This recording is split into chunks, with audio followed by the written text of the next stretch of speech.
Sadibou, 38 years of age. Dalton Rosta, only 29. Sadibou is 6'3", Rosta 6 foot even. Reach advantage favoring the Swedish Denzel. An 80-inch reach. 56% of the knockout wins for Sadibou have been in the first round.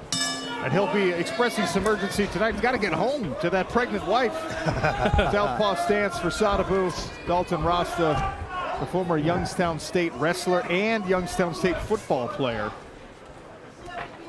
Interesting, right before the fight started, Sadibou looked over at the opposite corner and offered his fist, and Rosta said, nah, we're not touching gloves here. He's here with a point to prove. He was talking about it at the face-offs. He's been talking about it in all his interviews. He feels like he is the man to show everybody that this is his year. And I like this forward pressure here. Controlling the center is going to be a key, but we also know how good Sadibou is moving laterally, sniping off the back foot and defending takedowns. That's something that he added to his game after that 2018 season. The last time we saw him at 185 pounds. Moved to Las Vegas. Spent some time at a little boutique gym they have down there.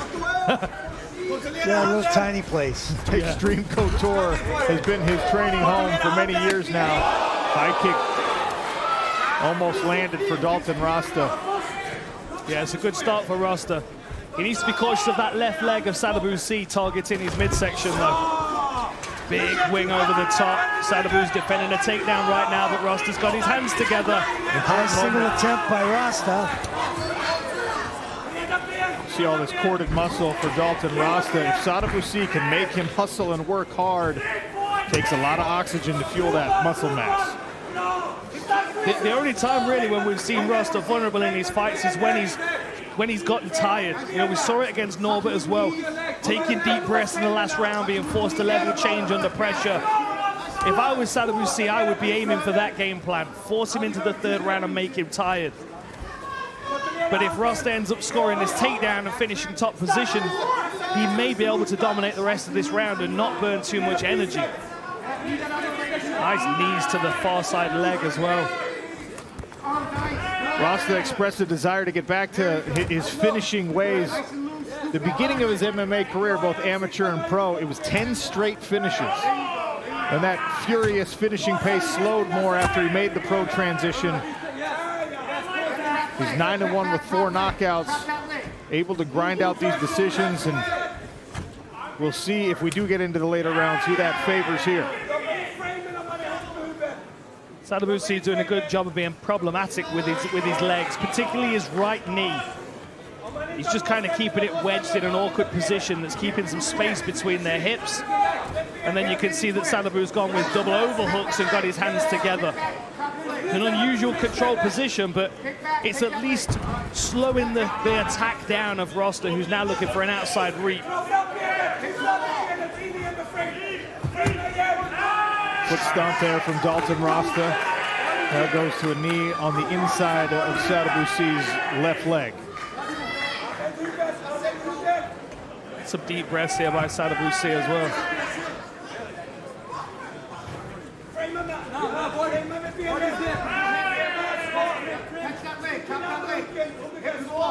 Yeah, again now you see Sadibou switch sides. Now it's his left leg that's getting in the way. Using a good knee shield, switches to the opposite side, brings the right leg back into play. Real battle for head position here.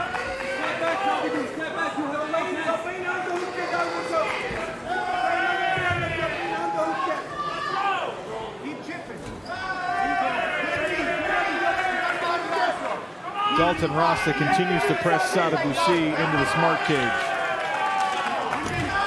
Oh, that's a good knee. That one hurt him. That may have gone low.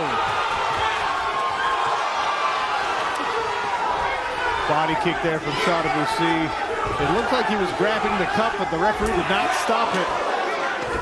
Knee to the midsection as Dalton came in. Pushes right through it, and again, chest to chest. Big uppercut, just misses for Dalton Rosta, and C attacks the body kick again. Beautiful kick that is. Rosta's got to be careful of it winging up to the top of his head now. Yeah, we've seen that from Sadibou in the past.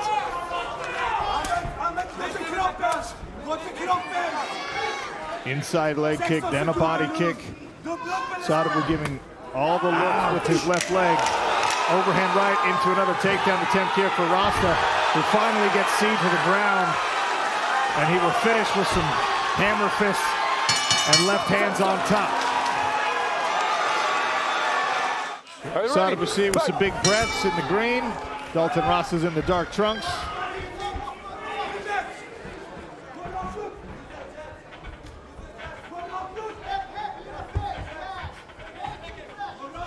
Our betting expert Ian Parker also in the building alongside Jonathan Coachman and cage side reporter Kennedy Smith.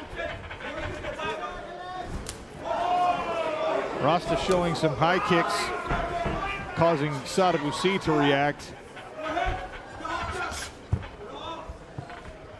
Yeah, both these guys are very loose with their kicking game.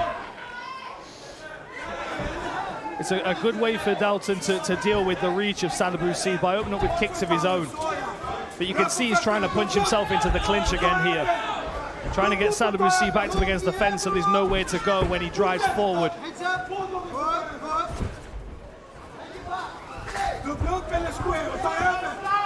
Sadibou getting on his bike a little bit more.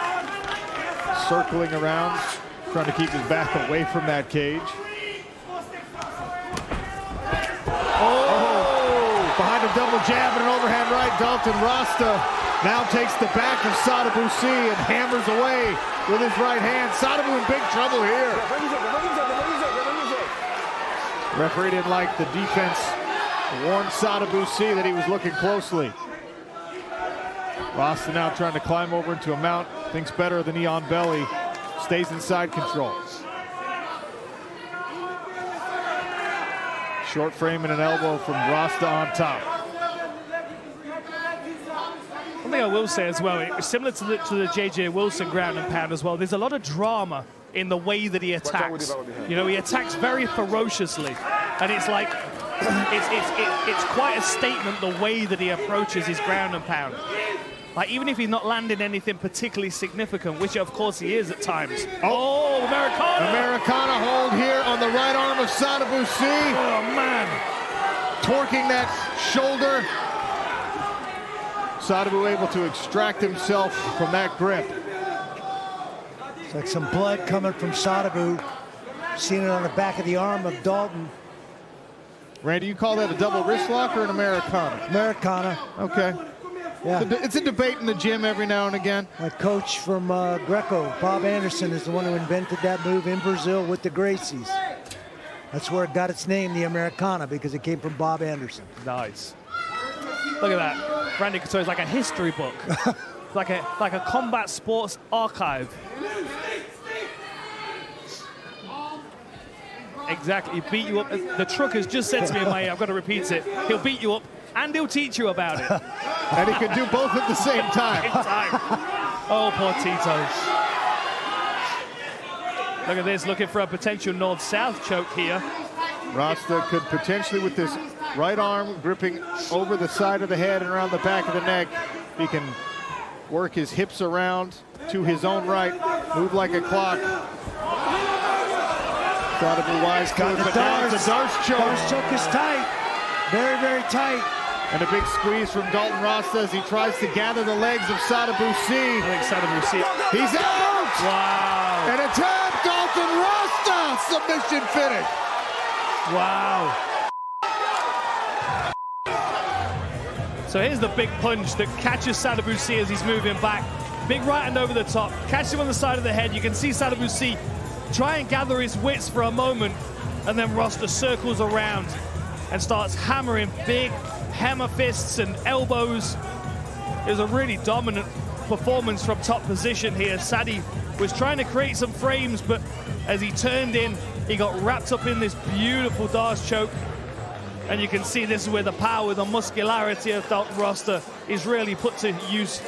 Squeezes on that neck, traps the legs. There's nothing that Sadibou C can do now. There's the tap.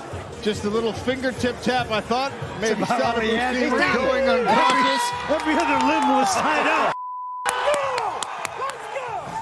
Ladies and gentlemen, your winner, 3 minutes and 29 seconds into round 2 with a Darce choke submission, advancing to the semifinals of the PFL World Tournament, Dalton Hercules Rosta!